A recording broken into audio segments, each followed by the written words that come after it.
오늘 성경 말씀은 출애굽기 8장 16절에서 32절입니다. 본래 히브리어 성경에는 책의 이름이 없이 그 책의 첫 단어 혹은 처음 두 단어를 책의 이름으로 말하여 다른 책과 구별하였습니다. 한 예로 히브리어 성경이 마소라 사본에서는 출애굽기 1장 1절에 나오는 첫 단어 베엘레 쉐모토로 이 책의 이름으로 불렀습니다. 그러나 70인역 성경에서는 엑소도스라고 하였는데 그 뜻은 탈출, 나감, 출발이라는 의미였습니다. 이 명칭은 라틴어역 성경과 시리아역에서도 그대로 인용되었습니다. 그리고 여러 영역 성경과 우리 한글 성경에도 그 의미를 살려 출애굽기라고 한 것입니다. 출애굽기라는 말은 애굽에서 나온 역사 또는 기록이라는 의미를 가지고 있습니다. 하나님은 이스라엘을 해방시키려고 모세를 애굽의 왕 바로에게 보냈습니다. 그러나 바로 왕은 완악한 사람, 강팍한 사람이었습니다. 하나님은 그에게 10가지 재앙을 보내어 완악하고 완고한 그의 고집을 꺾으셨습니다.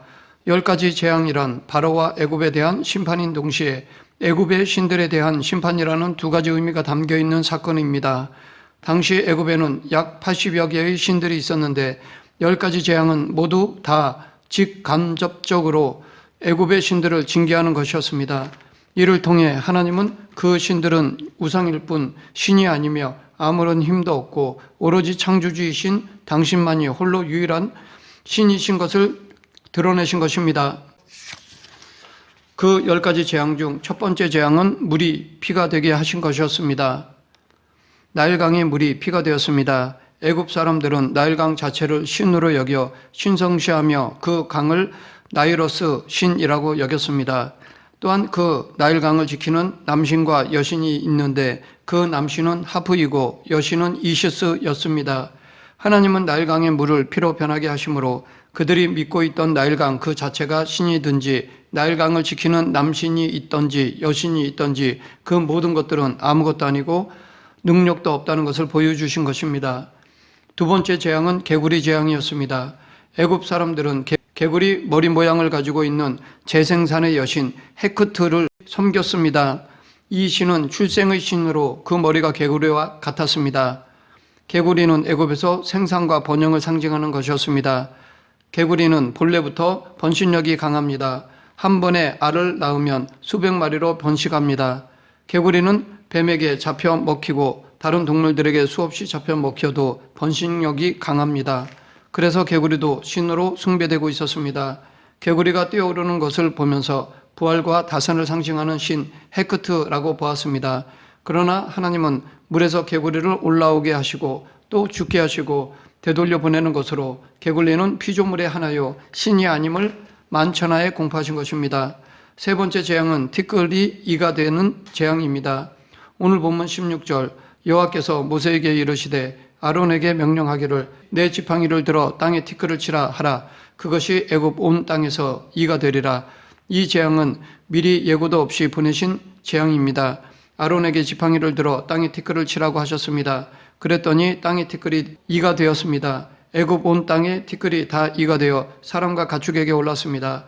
이번에도 애굽의 요술사들이 모세를 따라 이를 생기게 하려 하였지만 아무리 땅에 티끌을 날려보아도 이로 변하지 않았습니다. 아마도 그들은 주문을 외우고 이상한 행동을 하면서 자기들의 신을 부르고 난리법석을 떨었을 것입니다. 하나님이 보내신 재앙을 막아보려 했을 것입니다.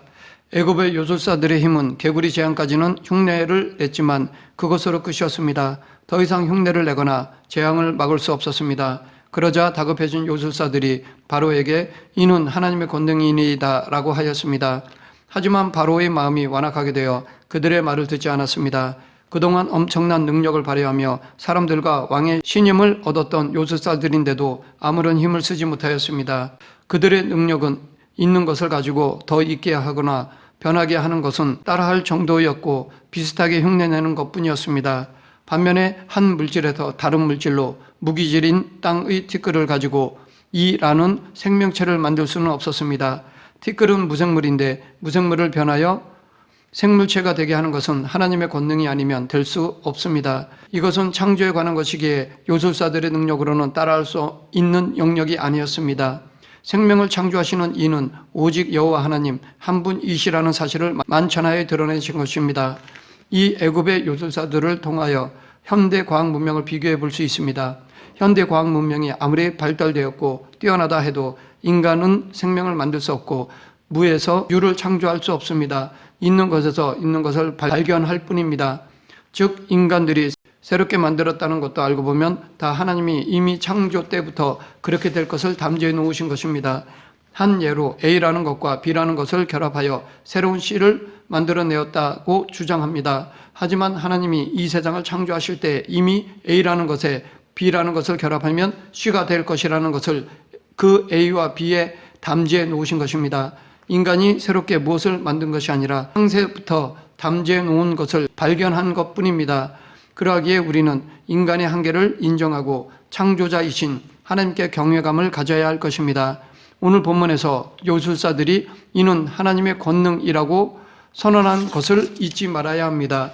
이 세 번째 재앙은 애굽 사람들이 믿는 땅의 신이라는 셉을 치시는 것입니다. 이렇게 티끌을 이가 되게 하심으로 애굽의 땅의 신 셉은 본래부터 없는 신이며 사람이 상상으로 만들어낸 신으로 헛된 것임을 보여주는 것입니다. 또한 이라는 말은 히브리어 켄이고 복수형은 킨님인데 이 켄이라는 말은 이만 아니라 모기로도 볼 수 있습니다. 그래서 이스라엘 전쟁사를 쓴 요세푸스나 종교개혁자 루터는 여기에 나오는 켄을 이라고 보았고 주 1세기의 이스라엘의 유명한 철학자 필로나 오리겐 같은 교부는 모기라고 보았습니다. 한글 성경 중에 공동 번역에서는 이 켄을 모기라고 번역하였습니다. 혹자는 이 켄을 빈대나 하루살이로 보기도 합니다. 이렇게 다양하게 번역하는데 많은 학자들은 이 켄을 모기로 보는 이유는 현대 이집트에서 모기를 켄넴이라고 하기 때문입니다. 이 켄넴은 켄의 복수형입니다. 이집트의 모기는 지금의 모기보다는 크고 나무 그늘이나 숲속에 살면서 낮에도 쉬지 않고 활동하는 각다기로 보고 있습니다. 그런데 이 세 번째 재앙에 대해 바로가 아무런 반응을 보이지 않았고 모세와 아론도 부르지 않은 것을 보아 큰 피해를 주지는 못한 것으로 보이기도 합니다. 계속해서 네 번째 재앙에 대해 살펴보겠습니다. 본문 20, 21절 하나님은 모세에게 이르시되 아침에 일찍 일어나 바로 앞에 서라. 그가 물 있는 곳으로 나오리니 그에게 이르기를 여호와께서 이와 같이 말씀하시기를 내 백성을 보내라. 그러면 그들이 나를 섬길 것이니라.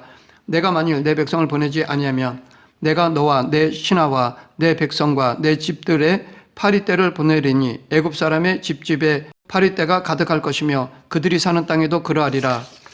하나님은 당신의 백성을 애굽에서 보내지 않으면 애굽 사람들이 거주하는 곳에는 파리 재앙을 보내겠다고 하셨습니다. 이런 현상도 여호와 하나님만이 참 신이신 것을 만천하에 드러내게 하신 것입니다. 이스라엘 민족은 하나님의 백성이요 애굽 사람들은 바로의 백성인데 하나님은 파리 재앙으로 당신의 백성과 바로의 백성을 구별하신다고 하셨습니다. 즉 이스라엘이 사는 고센 땅은 아무런 피해가 없는데 애굽 사람들이 사는 땅은 파리 재앙으로 땅이 황폐하게 될 것이라고 하신 것입니다. 그리고 다음 날 파리 재앙이 시작되었습니다. 바로의 궁과 그의 신하의 집과 애굽 온 땅에 가득하여 파리로 인하여 그 땅이 황폐하게 되었습니다. 애굽이 파리떼로 인하여 아우성을 치게 되었고 아수라장이 되었습니다. 그렇지 않아도 애굽은 파리가 많은 나라인데 무수한 파리로 인하여 피해가 이만저만이 아니었습니다. 이집트의 고대 벽화에 그려진 사람을 보면 눈 주위에 아이샤도우를 한 사람의 그림들이 많습니다. 그 이유는 파리를 쫓기 위하여 시커멓게 칠하였다고 합니다. 파리떼를 쫓기 위하여 향료와 약품을 눈가에 발랐는데 이것으로부터 여성들의 색조 화장이 시작되었다고 합니다. 이 파리 재앙도 애굽의 신들 중에 투구 풍뎅이인 케페라를 치시는 것으로 애굽인들이 믿는 신은 헛된 것이며 아무런 능력이 없는 우상에 지나지 않다는 것을 보여주시는 것이었습니다. 그제서야 바로는 사태의 심각성을 파악하고 조금은 양보해야 문제가 해결될 수 있음을 알게 되었습니다. 그리고는 자기가 크게 양보하는 것처럼 타협안을 제시하였습니다. 25절 바로가 모세와 아론을 불러 이르되 너희는 가서 이 땅에서 너희 하나님께 제사를 드리라. 여기 이 땅에서라는 말은 애굽 왕 바로의 통치권이 미치는 영역, 즉 애굽 땅에서라는 의미입니다. 그렇기 때문에 이 타협안은 하나님께서 모세를 통하여 명하신 말씀, 즉 사흘 길쯤 광야에 가서 희생을 드리라고 하셨던 말씀을 일방적으로 무시하는 것입니다. 바로는 애굽의 노동력인 이스라엘 백성들을 잃지 않으면서 일단 재앙도 면해보자는 얄팍한 생각을 아직도 갖고 있는 것이었습니다.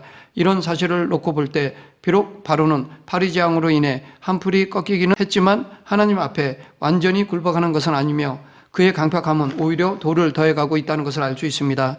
하나님의 명령에는 절대적으로 복종해야 합니다. 즉 바로와 같이 타협하려 한다거나 겉으로는 따르는 것처럼 하면서도 속으로는 자신의 생각과 욕심을 버리지 않는 것은 큰 잘못입니다. 왜냐하면 하나님은 절대자로서 피조물과 흥정하시는 분이 아니시며 또한 인간의 외적인 행동만이 아니고 중심과 행동의 동기를 보시기 때문입니다. 모세는 애굽 땅에서 제시하는 것이 부당하다고 하였습니다. 왜냐하면 애굽 사람들은 이스라엘 백성들이 하나님 여호와께 제사를 드리는 것을 싫어하였기 때문입니다.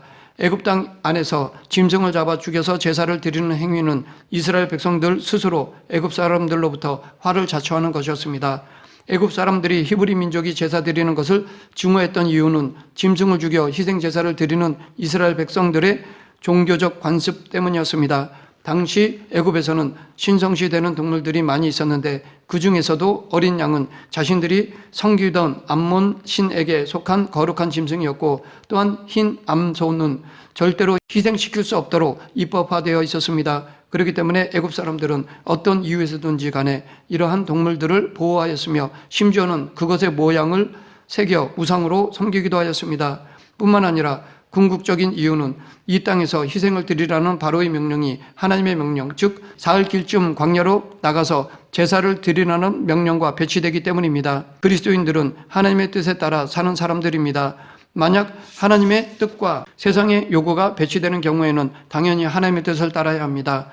설사 세상의 요구를 들어주지 않음으로 인해 어떠한 피해를 입더라도 우리는 그들과 타협하려 하지 말고 그리함은 불가합니다 라고 모세처럼 단호하게 말을 할 수 있어야 할 것입니다.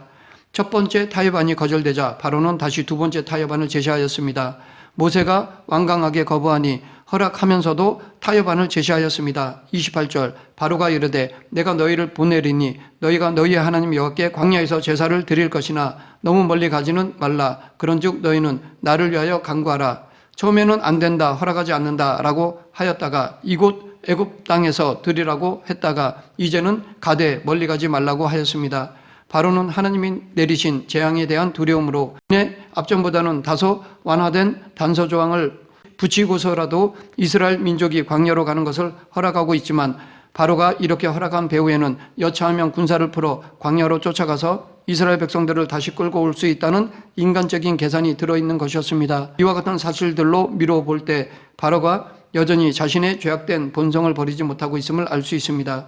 29절에 보면 모세는 바로를 향해 이스라엘 백성들에게 하여금 광야에 가서 하나님께 희생을 드리도록 하겠다는 약속을 지키고 거짓을 행치 말라고 경고하였습니다. 이는 바로가 두 번째 재앙 때 똑같은 약속을 하고서도 막상 재앙이 지나가자 약속을 지키지 않았기 때문입니다. 그러나 결국 이번에도 바로는 약속을 어기고 이스라엘 백성들을 보내지 않았습니다.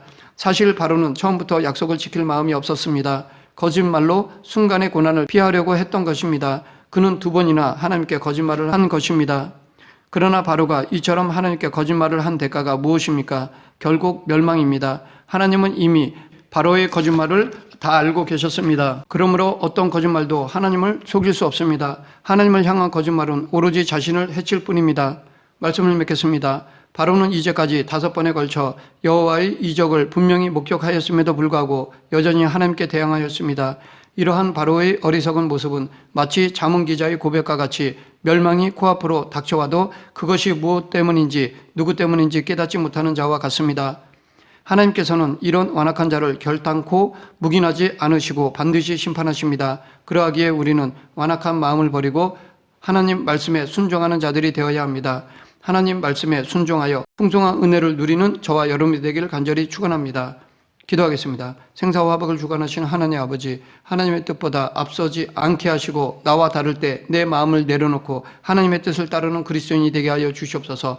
예수님 이름으로 기도드립니다. 아멘.